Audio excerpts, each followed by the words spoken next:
Hi, I'm Damon Frank, and you're listening to The Recovered Life Show, and this is an episode of How I Did It.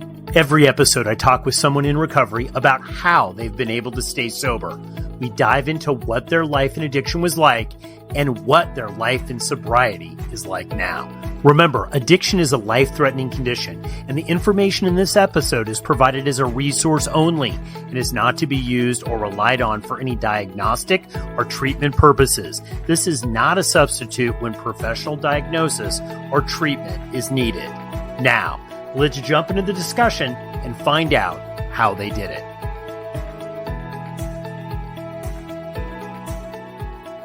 I'd like to welcome you to the show. Why don't we start out by introducing yourself? Tell us your name, what addiction you suffer from, and how long you've been sober. I've been an alcoholic all my life. It didn't start with drinking. It started with family. So when you look back, when was the first time that you noticed a problem? I never really noticed the problem until it was far too late. The reality of the situation was, I was drinking with a friend for my first time, his dad's beer. And it kind of just took off from there. The next day I was drinking wine straight from the bottle. And then I passed out at home, and then I woke up and I went and got drunk with my older brother and older sister. The day after that, my dad gave me my quote-unquote first beer, is what he thought, but I had started drinking 2 days before, and I think he knew. So tell us a little bit about your life growing up. Did you have members of your family that suffered from addiction? Did you identify early on that maybe you were different from your friends and people around you? Maybe you can share a story or an experience or a memory with us about your childhood. Realistically, I don't think I've ever met someone who drank that wasn't an alcoholic. If I did drink with someone who wasn't an alcoholic, I didn't notice at all. Basically, everybody I ever drank with drank as much or more than me. And anybody who didn't drink as much as me drank as often as me. So it's really a shaded area where I haven't seen people in the scene who weren't alcoholic. I would love it if you could share with us what happened. What happened to your life as a result of addiction? What did your life become, and how did you live your life day to day? Let's see. I'd have to say the exacerbation of my situation began when I moved out for the first time. Even though I was underage, I was going to bars, buying beer from local convenience stores, really just making a whole mess of my life. At work, I was encouraged to drink on the shift by not only the owners of the company, but everybody I worked with as well. I ended up brewing beer, and by that point, my drinking was out of control. So let's go back to your bottom with addiction. What was going through your head the day that you decided to get sober? Did you make a decision? Was it challenging? Tell us what you were feeling and why ultimately you made that decision to try to get sober. Well, at 23, I became not only an alcoholic, but someone suffering from dual diagnosis, co-occurring substance abuse disorder.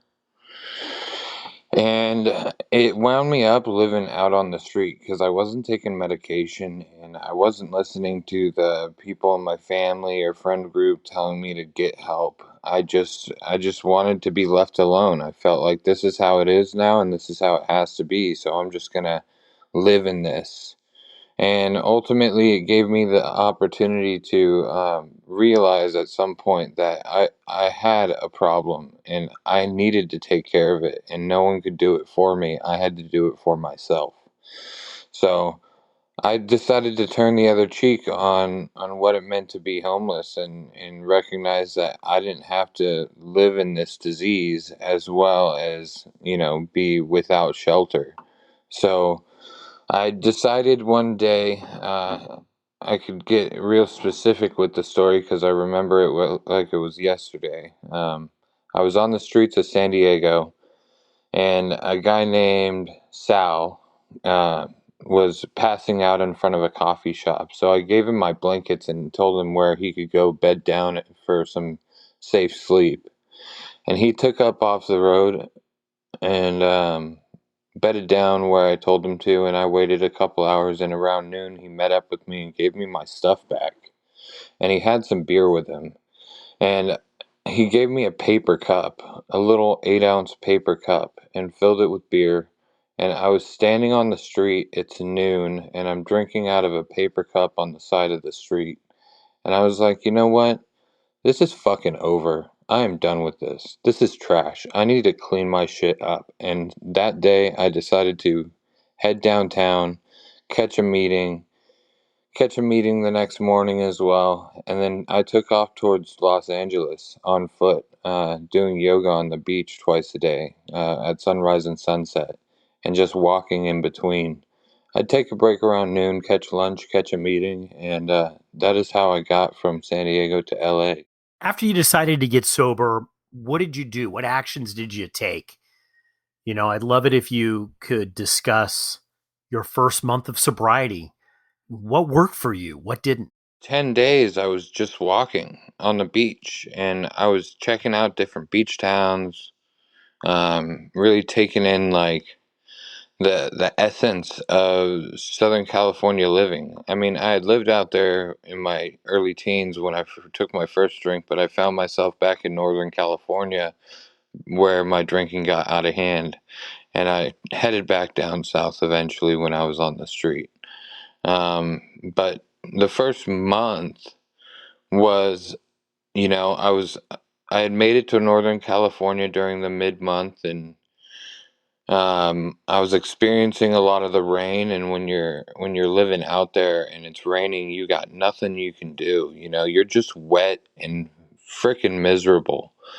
It doesn't matter how hard you try to stay dry. There's just not an option out there. Shelters have wait lists and curfews and all kinds of things. And even though I was sober and could make these curfews, I didn't want to live like that. So I just kept walking north and found myself at the end of the month up in Mendocino, still sober, still able to cognitively behave, even in the depths of my disease.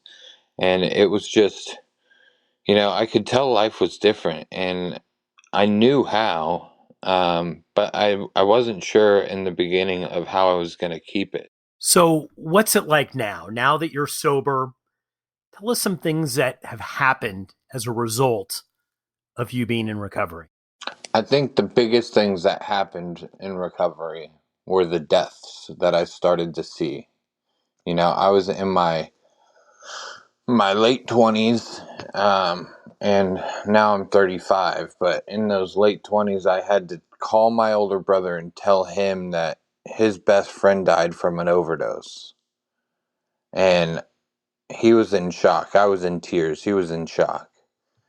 And I started sponsoring people, started working the program hard. Um, and I could tell it wasn't for me, but I went anyways. I was convinced to a man that if other people could find God through this program, I could find God too. And the reality for me was I never found God. Love is my higher power, and love is what got me through, and love is what gave me the opportunity to talk face to face with other addicts at a rehab in my neighborhood that I volunteered at. And it was when Dave passed away from complications of diabetes due to alcoholism, that I felt helpless. I felt like I couldn't help these people. Like no matter what I did, these people were messing up. My other sponsee at the time, uh, James, slipped up, lied about using, almost wound up back in prison. His PO gave him another chance, and he straightened out. So, one out of four straightened out. The other three fell off to the wayside. One of them died, and it was just hard AF to deal with. So I had to stop. What would be your advice to someone that is deciding whether they should get sober. You know, someone might be listening to this right now and they're on the fence about if they can do it. Should they get sober? Should they try?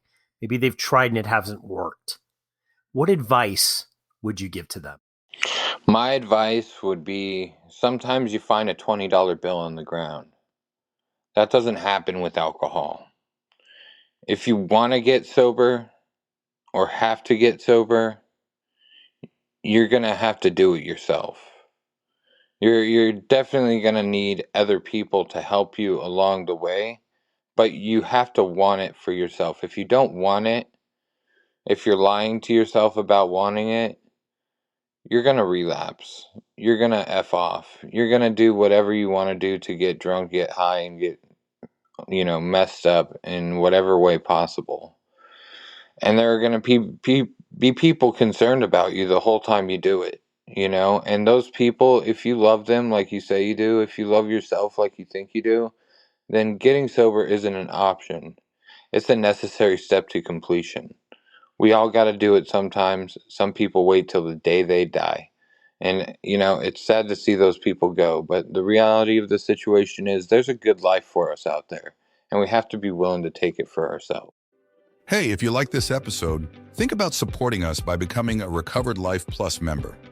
At Recovered Life TV, we're not just delivering premium recovery resources, we're empowering you with the knowledge and tools that make a real difference in the quality of your recovery. By subscribing, you gain access to ad-free content, expert insights, exclusive video and audio segments, special projects, plus so much more, all while supporting our mission to spread the recovery message far and wide. Whether you're seeking to deepen your understanding or stay updated on the latest addiction and mental health recovery trends, Recovered Life Plus is for you. Subscribe now and start living your best recovered life. Just go to recoveredlife.tv and become a Plus member today.